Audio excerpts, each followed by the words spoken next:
Hello all the crazy people out there, my name is Dragonite, welcome back to Pokemon White. This is Driftvale City, site of the next gym, site of the next, I don't really know where I was going after that, but the next plot point for sure, whatever you say. So you're the trainers Elisa was talking about, huh? I'm Clay, I'm the gym leader around these parts, don't be expecting no welcome now. Because when we lowered that bridge, the Team Plasma guys we'd caught done escaped in all the ruckus. What a bother. We're grateful that you lowered the bridge, but how is it our fault that they escaped? You can say whatever you want, but what's important is y'all showed up and then Team Plasma escaped. Maybe it's a little heavy-handed, but you ought to start looking for Team Plasma too. Both talented trainers, aren't ya? Tell you what, if you find Team Plasma, I'll let you challenge my gym. Life's all about give and take. Well, I suppose that's fair, but really, we should have looked for Team Plasma even if you hadn't asked. I bet we can get stronger while beating that bothersome bunch. Ah, wonderful alliteration. Drago, I'll go on ahead. Alright, you do that, Charon. It makes you wonder, honestly, how anyone managed to, like, beat the gym circuit during normal times when you have to, you know, do errands, like, fighting Team Plasma in order to earn a chance to challenge the gym. Like, if there wasn't Team Plasma around, what would we do? Would you just be stuck in town until Team Plasma showed up? Anyway, before I do anything else, I am going to go and fight some random encounters. So, no, that was not the first encounter that I got into. I spent a bit of time running around looking for the one I wanted, and, let's see, one of them is going to be a Carablast. What should I do here? I don't want to actually kill you, so I'm going to hit you with a Wake-Up Slap, and from 8 levels stronger, that's going to do more than half damage. Well, you're just a unevolved bug type, so hopefully I should be able to just toss a Great Ball at you at half health and catch you without too much trouble. So there's 2 Pokemon I want to catch on this route before I do anything else. There is a Carablast, and there is one more Pokemon who I will also be running around in the tall grass for after this. And that did not, in fact, catch. Should I use an Ultra Ball instead? Let's use an Ultra Ball instead because I can. You know what? I've got all those fancy Pokeballs. Like, I could use a Quick Ball in the first turn, and maybe that would help. We'll see. I'll try that on the next one. 3! Alright, Carablast has been caught. Carablast's data has been added to the Pokédex. This is a bit of an interesting Pokemon. I will be giving you a nickname. I will be naming you...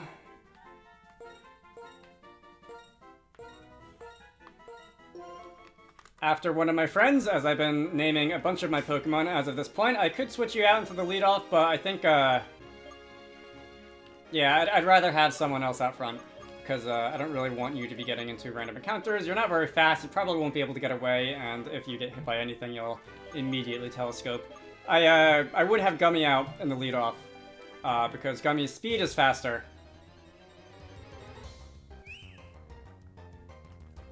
And that one took a little longer. Alright, the second Pokemon I want to catch is a Fungus. There is a guaranteed, 2 guaranteed Fungus encounters up at the top of the route, but I didn't feel like going up there and having to dodge all the trainers. Gummy is back out front because do I think I could use Crunch without killing it? Let's try that. Gummy is out front despite having Intimidate, lowering the random encounter rate because alright, that's actually perfect. Oh, I forgot to use the Quick Ball. Zach was starting to get a little low on HP, and I didn't feel like having to deal with, you know, Pokemon going down and fainting and all that, although I will be going back to the Pokemon Center after this anyway. Before I do anything else. So Fungus has been caught. That did not give me quite as much trouble as the other one did, the Carablast did. Fungus I will also be giving a nickname. I think I had a bit of time to think.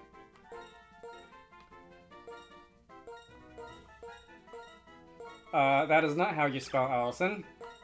I had a bit of time to think about what I'm going to nickname you.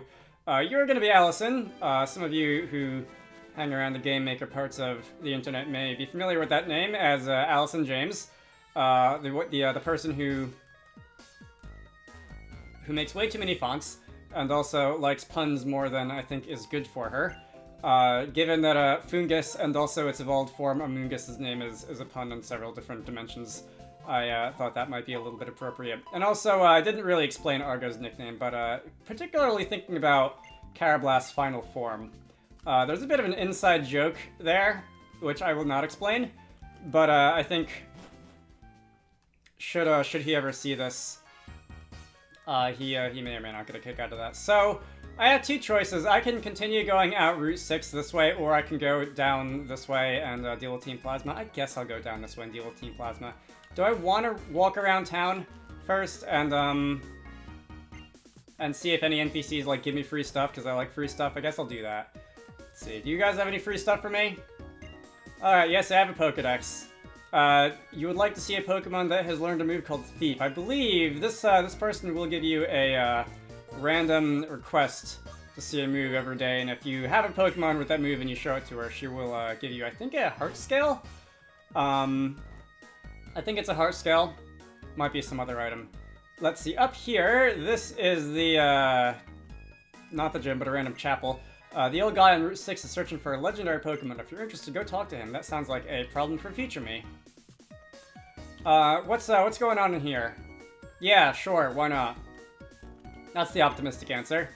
Are you talking slower than everyone else? Hang on, wait. You are! I never knew about that. I think it's not uncommon knowledge. Hang on, let me see what happens if I switch the text speed to lower. I don't think it's uncommon knowledge that N will talk faster than your text speed preset, but I've never heard anybody mention this NPC before. This is like the would you like to delete your save file text speed. This is slower than slow.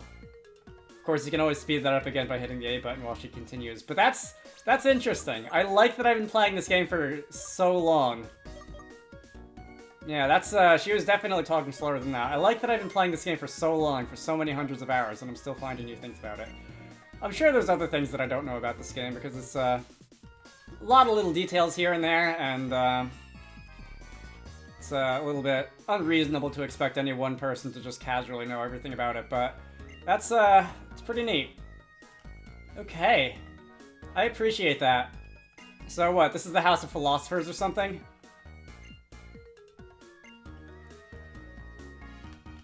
You all are way too positive. Alright, I'm getting out of here. I'm looking for more cranky people. Let's see.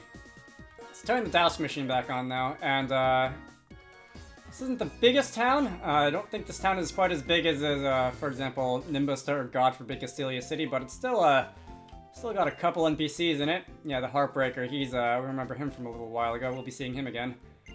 Repeat balls. That will make it easier to catch Pokemon that you've already caught. Should you want to do that for any reason. I am not too interested in doing that.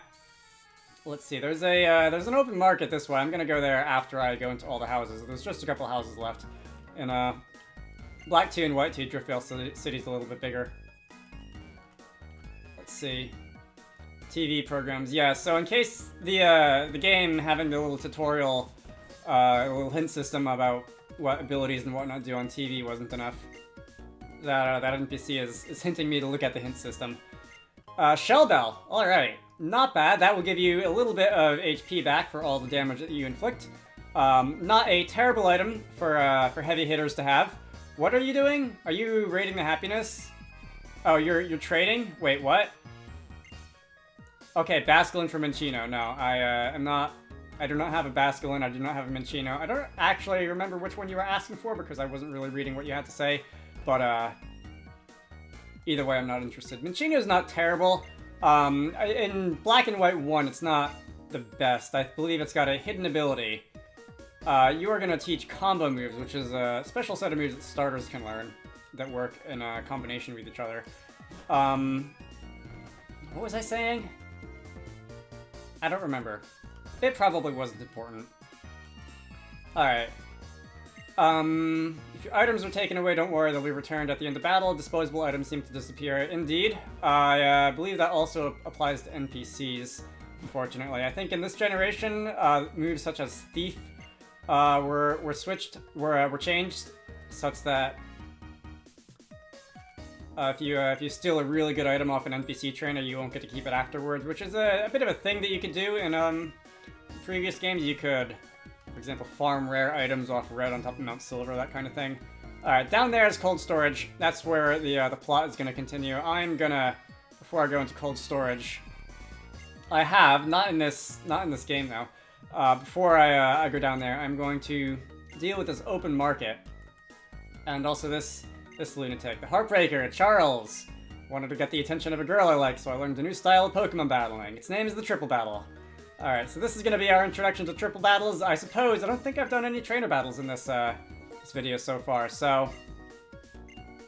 Oh, you know what? I'm going to have in the third spot of my party a Pokemon who I don't want to get experienced.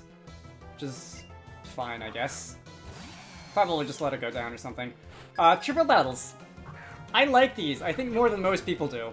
So this is, as double battles were a 2-on-2, triple battles, as the name implies, is 3-on-3, but there's a little bit more strategy to it than that. It's not just throwing another body on the battlefield, because triple battles, the positioning matters. Alright, now that's just a little excessive. Positioning matters, and the fact that all three of my Pokemon were intimidated is a little inconvenient. Alright, let's go Dig on Zebstrika. Let's go switch out on online. Alright, Zach, get over here. There's a couple moves, in fact, quite a lot of moves that will only be able to target Pokemon that are adjacent to you. So if you're standing in the corner, you generally won't be able to hit the Pokemon that's all the way across diagonal from you on the battlefield. Alright, that's going to take down the Pansear. Not going to worry about you getting excessive experience. Pansear is going down. Zebstrika is using Shockwave. You won't get to see it here. Oh, I thought Shockwave was a multi-hit move too. So multi-hit moves such as Surf, Earthquake, that kind of thing. They can hit multiple targets in triples, but as with single target moves, like I mentioned a minute ago, there's a limited range that they have. So if you use, for example, Earthquake or Surf from one corner, the Pokemon that's all the way across the battlefield on the other side won't necessarily be able to be hit by it. Let's see, you're level 27. Argo is level 22, which is a little on the low side. Let's use Endure. It's basically a get out of jail free for at least one turn. Aqua Jet, and that wouldn't, I don't think, take you down to... Oh, it would. All right, critical hit. That's fun. Well, hopefully you... Yeah. That's what happens when Dig is only used at -1. Wake Up Slap on the Krokorok, though. That should do a hefty amount of damage. Krokorok went down. I'll see if I can show off an example of targeting at some point. So, Dig.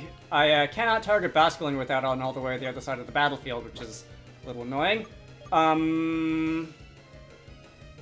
I guess I'll just use that on Zebstrika again. I think that'll do more damage than return.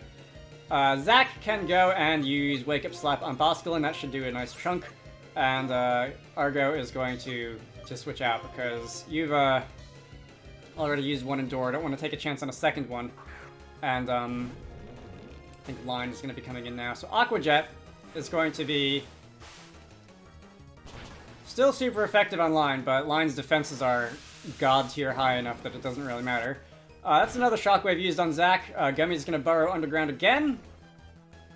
We are going to go Wake Up Slap on Basculin.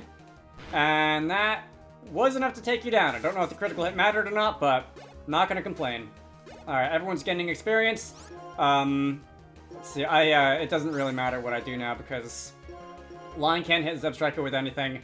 And Zebstrika is going to be the target of two different very strong attacks, and I think that's going to be it for you. I like triple battles. I like the strategy involved. I like the positioning aspect of things. I did a lot of time playing triples on the random matchup online in Gens 5 and 6. I got into them originally because they're the only random matchup battle type that let you use your full team of 6. Singles in a random matchup were 3-on-3, doubles were 4-on-4.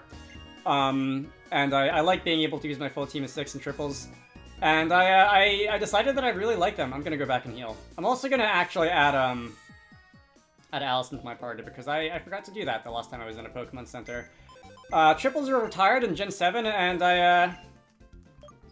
I can't really say that, like, if triples weren't retired in Gen 7 and Sun and Moon that I would have, like, continued doing competitive Pokemon, but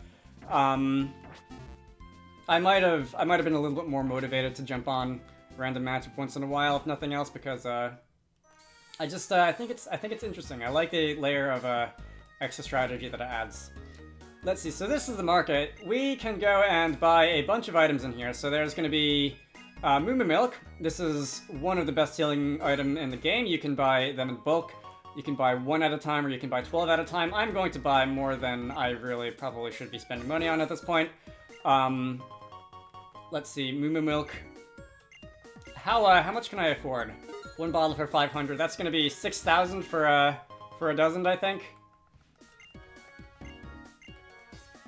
Yeah, 6,000 for a dozen, so I can buy 2 more dozen. There's not really anything else I want to spend money on, but I guess that'll be enough for now. Maybe I'll need like extra repels or something.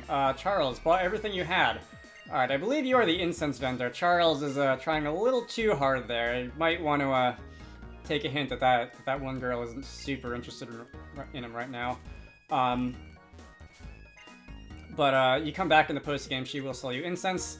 These are the bitter herbs, so those are very cheap healing items, but they will lower your Pokemon's happiness, which is a little bit of a bummer. You're just explaining how those work. What do you sell? Alright, you don't sell anything, but you will give me an extra expert belt, which will power up super effective moves by, I think, 10%? Sounds about right. So there's a, item. Heart Scale. Alright, those will be relevant to us in a bit. If you look on the floor, next to that crate, you can see that there is not a hidden item, but an item that you can access if you come into the building through this way. And that is the Big Pearl. Alright. I'm looking at where I am in the recording, and there hasn't been a ton of time cut out, so I think I'm gonna end this video here. My name is Dragonite, this has been Pokemon White. Next time, we're gonna go down into the cold storage, and we are going to see if we can make quick work of whatever Team Plasma's up to down there. I hope you all enjoyed that, and I will see you all later.